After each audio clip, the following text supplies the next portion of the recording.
The Valdorian Empire had conquered 47 star systems in 3 centuries.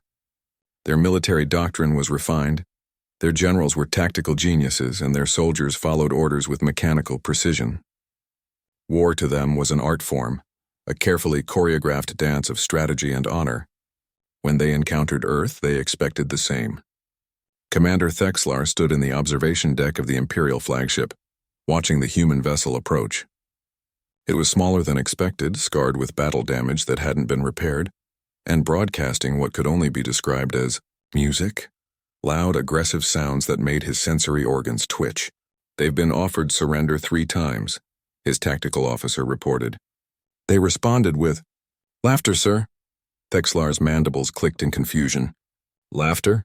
Perhaps a translation error. No, sir. Definitely laughter. And several phrases our linguist refused to translate in polite company.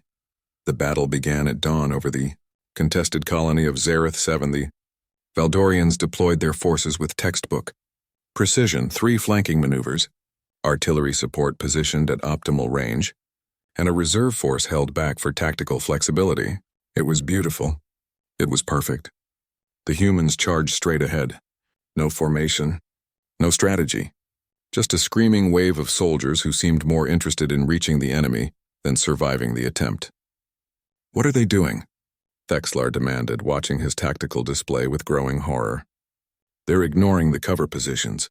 They're running through artillery fire." One human soldier, later identified as Corporal Jenkins, actually jumped onto a hovering gun platform, disabled it with some kind of improvised explosive, and used it as a surfboard while firing at enemy positions. He was laughing the entire time.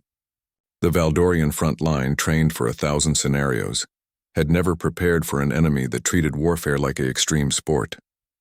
By hour 2, Thexlar received reports that made his blood run cold. "Sir, Platoon Commander Vextil reports that a human soldier designated Ramirez eliminated 7 of our warriors. With a shovel. He's calling himself the Spade of Death and challenging others to melee combat. Sir, the humans have somehow stolen one of our tanks and are driving it backwards while making what they call sick drifts. Sir, a human medic saved 3 of our wounded soldiers, then immediately returned to shooting at our forces. When questioned via communicator, she said, 'Hippocratic oath don't take no days off, but neither do I. Other fuckers.'" Thexlar had studied human military history during the brief period between first contact and this conflict. He'd read about their generals, Patton, Rommel, Sun Tzu, Subutai.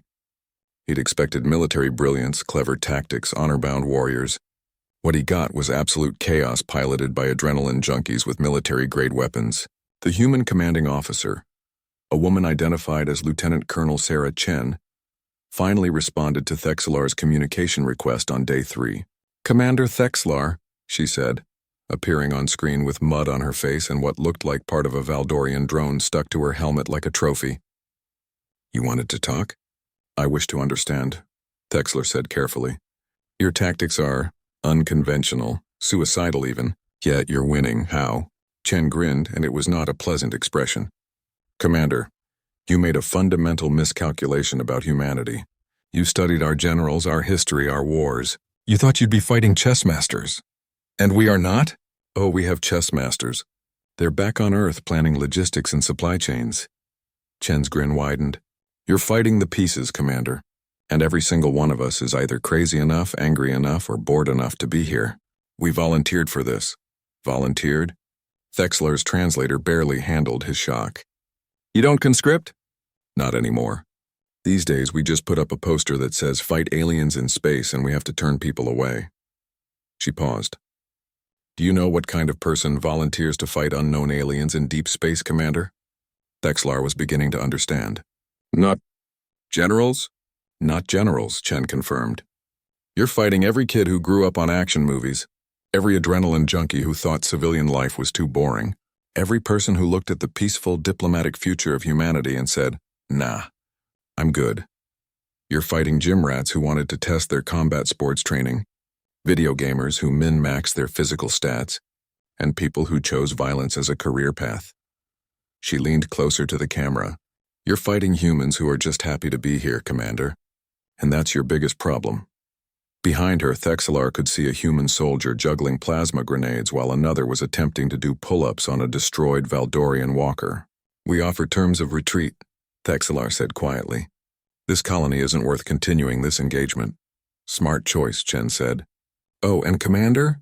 Tell your Empire something for me. Earth didn't send our best and brightest to fight you. We sent the ones who think this is fun. Imagine what happens if we send the ones who are actually scary." The communication ended. The Valdorian Empire retreated from Zareth 7 and, after much debate, from all territorial disputes with Earth. The official record stated that humanity's unconventional warfare tactics made them unpredictable and dangerous opponents. The unofficial truth shared in hushed tones in Valdorian military academies was simpler. Never fight someone who's enjoying it more than you are. And humanity? They were having the time of their lives.